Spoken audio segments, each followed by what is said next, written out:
Hello Facebook বন্ধুরা, আপনাদের জন্য নতুন পিজা নিয়ে চলে আসলাম আজকে। আমাদের এই পিজাটার নাম হলো রিং সসেস পিজা, প্রায় 600 টাকা। পিজার ডোটা বেলে আমি ট্রের উপরে ডোটা রেখে দিলাম। তারপর রিং সসের যে সসেসগুলো আমি সাজিয়ে সুন্দর করে ডোর ভিতরে সুন্দর করে একটা একটা করে সাজিয়ে দিয়ে দিলাম। সুন্দর করে সাজানোর পরে আমি কাঁটা চামচ দিয়ে পেস্ট করে নিলাম। তারপরে আমাদের হোমমেড সসটা দিয়ে দিলাম।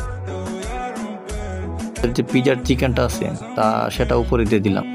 পরে আমাদের যে চিজটা আছে সেটাও পিজার উপরে দেওয়ার পরে আমাদের পিজার যাবতীয় টপিংসগুলো আপনাদেরকে দেখিয়ে দিলাম। পিজার toppings capsicum, tomato, mushroom, black olive সবগুলো টপিংস দেওয়ার পরে সসেসটা দিয়ে দিলাম। আমাদের পিজাটি মোটামুটি রেডি হয়ে গেল। তারপরে আমাদের পিজার উপরে আমরা অনিয়নটা ইউজ করি। অনিয়নটা কেটে আমি পিজার উপরে দিয়ে দিলাম। হয়ে গেল আমাদের ring sausages pizza ready. Reasonable প্রাইসে আপনারা ট্রাই করতে পারেন। এখন পিজাটাকে আমি ওপেনে দিয়ে দেব প্রায় 6-7 মিনিটের মতো, যেটা বেক হচ্ছে। মাঝে মধ্যে পিজাটা না ঘুরালে আমাদের বর্ডারগুলো দেখতে খারাপ দেখা যায়, মানে আমরা মাঝে মধ্যে পিজাটা ঘুরিয়ে নিই। আমাদের পিজা মোটামুটি রেডি হয়ে চলে আসছে।